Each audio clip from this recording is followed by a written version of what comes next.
মালদার পর এবার রক্তাক্ত হাওড়ার বালিতে এক তৃণমূল পঞ্চায়েত প্রধানকে লক্ষ্য করে গুলি চালানো দুষ্কৃতীরা।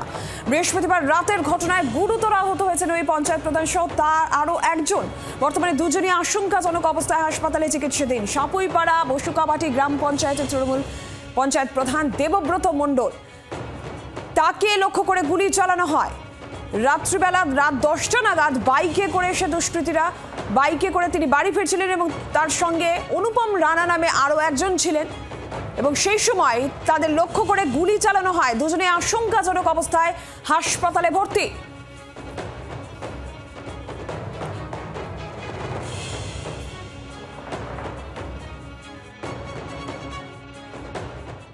সাপুইপাড়া মালিবাগানের সামনে গেটের মুখে বুড়ো শিবতলা বাবু মণ্ডল আর অসিত রানা বেরোচ্ছিল মোটরসাইকেল নিয়ে, আমরা পিছনে ছিলাম।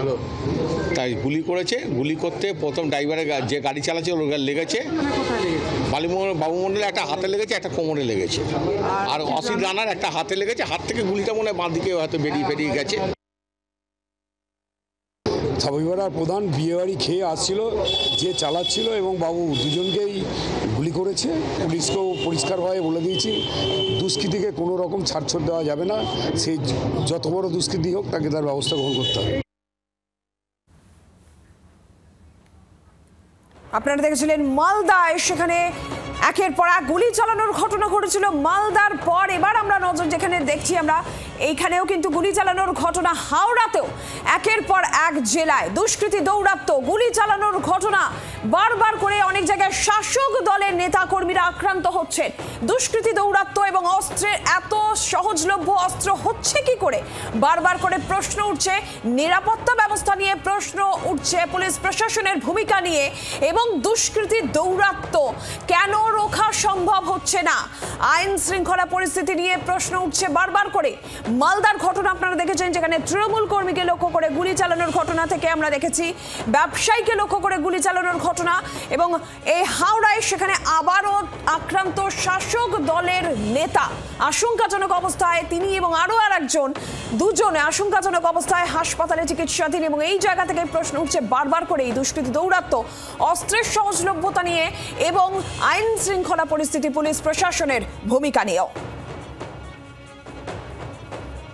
এই মুহূর্তে অর্কদীপ্ত মুখোপাধ্যায় প্রতিনিধি সরাসরি রয়েছেন এসএসকেএম হাসপাতাল থেকে। অর্কদীপ্ত, কি হাসপাতাল সূত্রে কি আপডেট পাচ্ছ?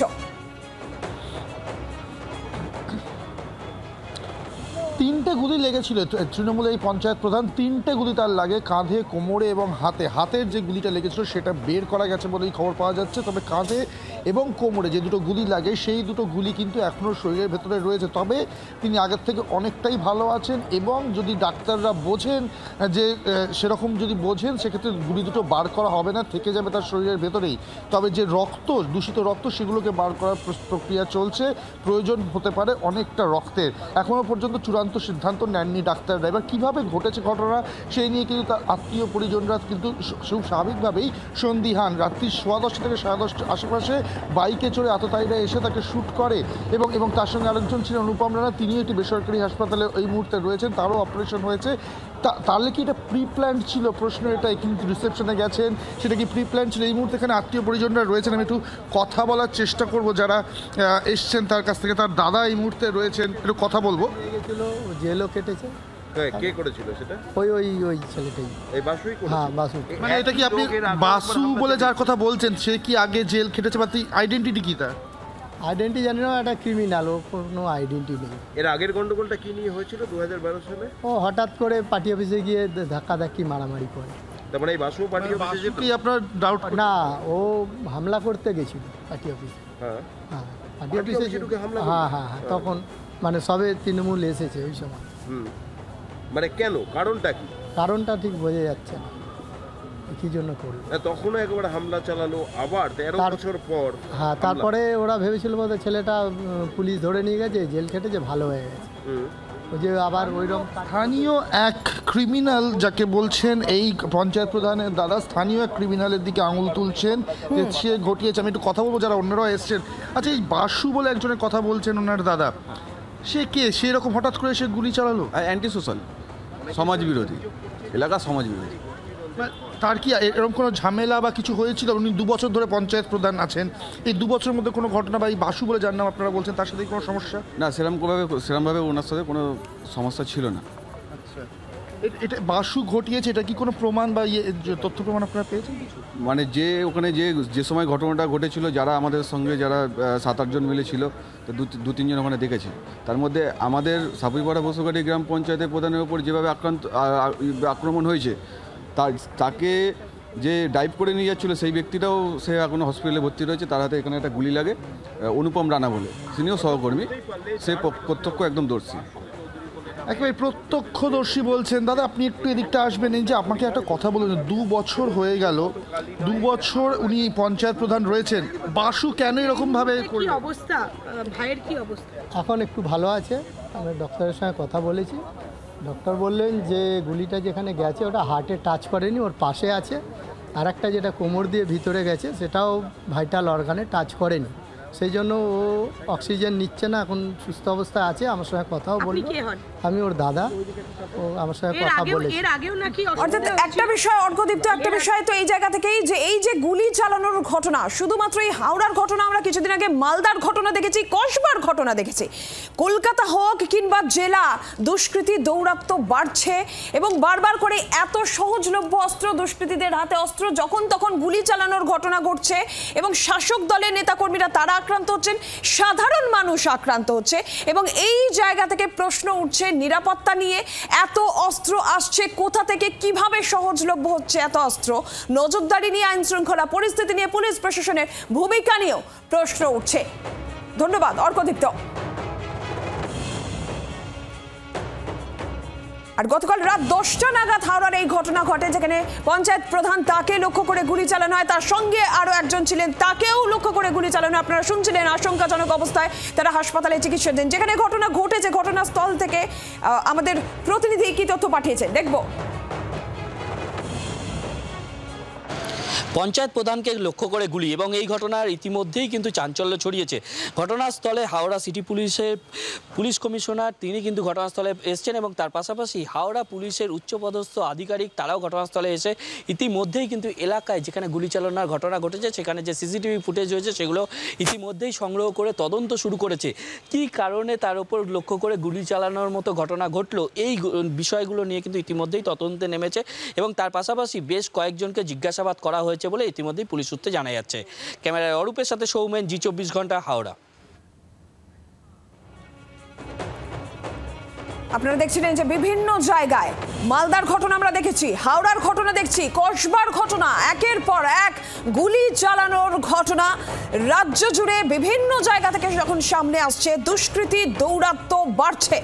সাধারণ মানুষ, শাসক দলের নেতা কর্মী তারাও আক্রান্ত হচ্ছেন। প্রশ্ন উঠছে নিরাপত্তা নিয়ে, সাধারণ মানুষের নিরাপত্তা নিয়ে প্রশ্ন উঠছে এই দুষ্কৃতীদের বাড়বাড়ন্ত নিয়ে। হাওড়ার ঘটনা, হাওড়ার বেলুড়ে শুটআউটের ঘটনা, পঞ্চায়েত প্রধান তার সঙ্গীকে লক্ষ্য করে গুলি চালানো হলো, দুজনেই আশঙ্কাজনক, হাসপাতালে তারা ভর্তি রয়েছেন। মালদার ঘটনা আপনারা জানেন, যেখানে একেবারে দুষ্কৃতী দৌরাত্ম্য প্রকাশ্য, রাস্তায় অস্ত্র নিয়ে যাচ্ছে দুষ্কৃতী দৌরাত্ম্য, সেই ছবি যখন সামনে আসছে, তরোয়াল নিয়ে ছুটছে দুষ্কৃতী, কসবায় গুলি চালানোর ঘটনা, একের পর এক রাজ্য জুড়ে এই একের পর এক এই ঘটনায় প্রশ্ন উঠছে আইন শৃঙ্খলা পরিস্থিতি নিয়ে, সাধারণ মানুষের নিরাপত্তা নিয়ে প্রশ্ন উঠছে।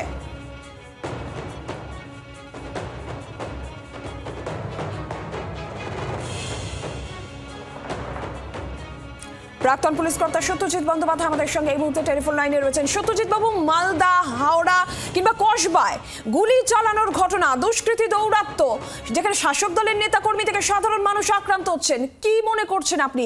এই যে এত সহজলভ্য হয়ে যাচ্ছে অস্ত্র, নজরদারি কোথায়? ওই যে প্রশ্নটা করলেন না, কি মনে করছেন? মনে করছি খুব খারাপ।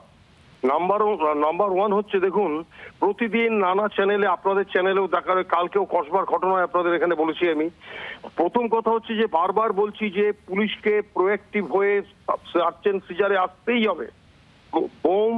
বোমা এক্সপ্লোশন যেগুলো আটকানোর জন্য, তারপরে আপনার আর্মস অ্যান্ড অ্যামুনিশন, রিভলভার, পিস্তল, গুলি, এগুলোকে সিজার লিস্টের মধ্যে করে সার্চ করতে হবে প্রোঅ্যাক্টিভ ভাবে, নাহলে আপনি কোনো আটকানো যাবে না। সে যেই হোক না কেন, যার কাছে পাওয়া যাচ্ছে তাকে অ্যাকুরেট সেকশনে কেস দিতে হবে। কোনো লঘু সেকশনে কেস নয়, সে যেই হোক না কেন, সে ইজ এ ক্রিমিনাল। যার কাছ থেকে রিভলভার পাওয়া যাচ্ছে, যে রিভলভার দিয়ে গুলি করছে, সে কোনো যে কোনো রাজনৈতিক দলের নেতা হতে পারে, but he is a criminal.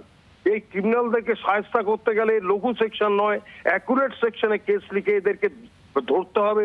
এদের কোথা থেকে সোর্স, কোথা থেকে রিভলভারটা পাচ্ছে, আর্মসটা পাচ্ছে, অ্যামুনিশন পাচ্ছে, টাকা কে দিয়েছিল, এই ফাইন্যান্স কে করেছিল, প্রত্যেকটা জিনিস কিন্তু বার করতে দরকার আছে। সমাজ ব্যবস্থা জানতে চায়, সাধারণ মানুষ জানতে চায় যে কি তাদের কি হলো। এদেরকে দ্রুত চার্জশিটের মধ্যে নিয়ে এসে বিচারের মধ্যে নিয়ে আসতে হবে, জেলে পুড়তে রাখতে হবে। এটুকুই আমার বক্তব্য। ওরা এই না এটা ক্রস করেনি এখনো। ধন্যবাদ আপনাকে। বাংলার আওয়াজ, বাঙালির আবেগ, জি 24 ঘন্টা।